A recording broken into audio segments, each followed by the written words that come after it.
রাজনৈতিক কারণে বাংলাদেশের একটি পক্ষ শরীফুল হক ডালিমকে বীর মনে করেন, আরেকটি পক্ষ তাকে খুনি হিসেবে চিহ্নিত করেছেন।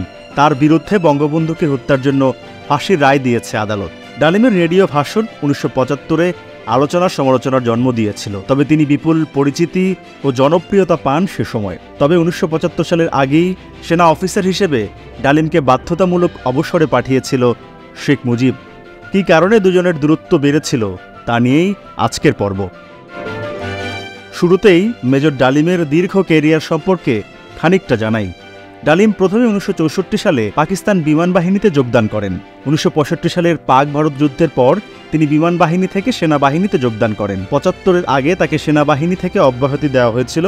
1975 সালে শেখ মুজিবুর রহমানকে হত্যার পর তাকে সেনাবাহিনীতে পুনঃনিয়োগ করা হয় এবং লেফটেন্যান্ট কর্নেল পদে পদোন্নতি দেওয়া হয়।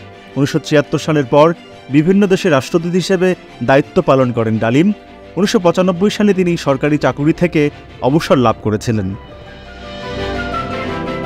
1974 সালের জুলাই মাস এক সন্ধ্যায় কুমিল্লা ক্যান্টনমেন্টে মেজর ডালিম তার বাসায় একটি পার্টি দিয়েছেন। তার আমন্ত্রিত অতিথিরা প্রায় সকলে এসে উপস্থিত হয়েছেন। এরই মধ্যে জানা গেল সেনাবাহিনী থেকে ডালিমকে অব্যাহতি দিতে বলা হয়েছে। ক্ষুব্ধ ডালিম সেনা প্রধানের সাথে দেখা করতে ঢাকা গেলেন এবং হতাশ হলেন। ডালিম তখন সরাসরি জিয়াউর রহমানের কাছে গেলেন। তিনি বললেন, আল্লাহর উপর বিশ্বাস রাখো, তিনি যা করেন ভালোর জন্য করেন। আমি নিশ্চিত আরও অনেকের ভাগ্য ঝুলছে এই পথে। তিনি বললেন, আমার যদি কিছু করণীয় থাকে তবে আমাকে বলো, আমার দরজা তোমার জন্য সব সময় উন্মুক্ত। ডালিম বললেন, স্যার, আপনি আমাদের একমাত্র ভরসা, নিজে সাবধানে থাকুন, ভবিষ্যতে বলবে আমাদের সকলের ভাগ্যে কি আছে। এরপর মেজর ডালিম সেনা সদর থেকে তার চাকরি হারানোর আদেশপত্র গ্রহণ করলেন। সন্ধ্যায় ডালিমকে সঙ্গে করে তার কমান্ডার হুদা গেলেন ধানমন্ডির 32 নম্বরে শেখ মুজিবের বাড়িতে। ডালিম এ বাড়িতে অনেকবার এসেছেন, এই বাড়ির সবকিছুই তার পরিচিত, কিন্তু এবার যেন পরিবেশ কিছুটা ভিন্ন। শেখ রেহানা, শেখ কামাল তাকে দেখলেন, কিন্তু তারা কেমন যেন অস্বস্তি বোধ করছিলেন। শেখ মুজিব তাদের দোতলার একটি কক্ষে ডাকলেন। সালাম বিনিময়ের পর হুদা বিষণ্ণ স্বরে বললেন, স্যার, এমন অবিচারের পর আমি আর চাকরি করতে চাই না। শেখ মুজিব তখন শান্তভাবে বললেন, তোমরা সবকিছু এক দৃষ্টিকোণ থেকে দেখো, তোমরা আমার কথা একটুও চিন্তা করো না। একদিকে আমার দল, আরেকদিকে মিলিটারি। আমি কি করব? আমার হাত পা বাঁধা, আমি আমার দল ছাড়া চলতে পারি না।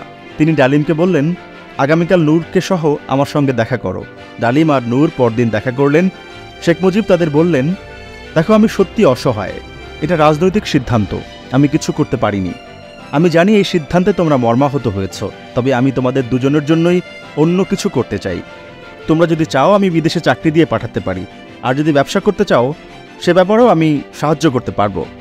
ডালিম বললেন, চাচা, আমরা এই পেশাকে বেছে নিয়েছিলাম টাকার জন্য নয়, সম্মানের জন্য। আপনার বিচারে যেহেতু আমরা সেটা হারালাম, আপনার কাছে আমাদের আর কিছু চাওয়ার নেই। ডালিম আরও বললেন, চাচা, আপনার চারপাশে যারা 24 ঘন্টা আপনাকে ঘিরে আছেন তারা কেউ আপনাকে দেশ ও দেশের জনগণ সম্পর্কে সত্য বলছে না, তাদের অধিকাংশই সুযোগ সন্ধানী। আল্লাহ না করুক যদি কখনো আপনার খারাপ সময় আসে, তাদের কাউকে আপনি পাশে পাবেন না। শেখ মুজিব পাইপ মুখে তার কথা শুনলেন, কোনো প্রতিক্রিয়া বোঝা গেল না। সেনাপ্রধান শফিউল্লাহ ডালিমকে নির্দেশ দিলেন কুমিল্লায় না যাওয়ার জন্য। তিনি ডালিমের স্ত্রীকে বললেন কুমিল্লায় গিয়ে জিনিসপত্র নিয়ে আসতে। কুমিল্লার ব্রিগেড কমান্ডার হুদা তখন প্রতিবাদ করলেন, ডালিমকে বিদায় নিতে যেতে অনুমতি দিতে বললেন। শফিউল্লাহ তাতে রাজি হলেন না। তার ভয় হল কুমিল্লা ক্যান্টনমেন্টে গিয়ে যদি কোনো অঘটন ঘটায়। কিন্তু প্রশ্ন, কেন ডালিমকে অবসরে পাঠানো হলো? উত্তর অনেকেরই জানা। এই ঘটনার আগে ডালিমের স্ত্রীকে উঠিয়ে নিয়ে যাওয়ার ঘটনায় ডালিমের স্পষ্ট অবস্থান নিয়েছিল এবং কুমিল্লার স্থানীয় আওয়ামী লীগ নেতাদের সঙ্গে বিবাদের জেরে তাকে ছাড়তে হয়েছিল সেনাবাহিনী।